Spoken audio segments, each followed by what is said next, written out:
अक्सर आपने सुना होगा कि ब्रह्मा जी ने अपनी ही पुत्री सरस्वती से विवाह किया। किसी को यह अधर्म लगता है तो किसी को अजीब सा किस्सा।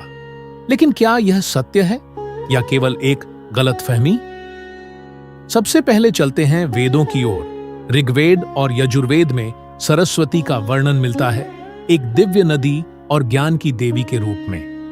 वहीं ब्रह्मा सृष्टि के रचयिता उपनिषदों में प्रमुख सृष्टिकर्ता के रूप में वर्णित है।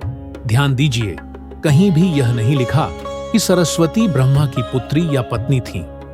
तो यह गलतफहमी कहां से आई? कुछ पुराणों जैसे ब्रह्म वैवर्त पुराण और मत्स्य पुराण में रूपक कथा मिलती है। उसमें कहा गया कि जब ब्रह्मा ने सृष्टि रचनी प्रारंभ की तो उन्हें ज्ञान की आवश्यकता हुई और वही ज्ञान देवी सरस्वती के रूप में प्रकट हुआ। अब यहां बड़ी भूल हुई, क्योंकि सरस्वती ब्रह्मा के ज्ञान का स्वरूप है। लोगों ने इसे मानव संबंध, पुत्री या पत्नी के रूप में समझ लिया। लेकिन मत्स्य पुराण स्वयं कहता है, देवताओं के कर्मों पर मानव नियम लागू नहीं होते। उनका आचरण प्रतीकात्मक है, उनकी कहानियां सिर्फ प्रतीक हैं। यानी यह हमें कोई संदेश देने के लिए है, सचमुच की घटना नहीं। इस तरह की बातें फैलकर लोगों में केवल गलतफहमी पैदा करती हैं।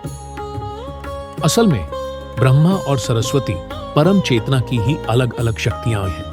ब्रह्मा सृष्टि का रूप है और सरस्वती ज्ञान की शक्ति।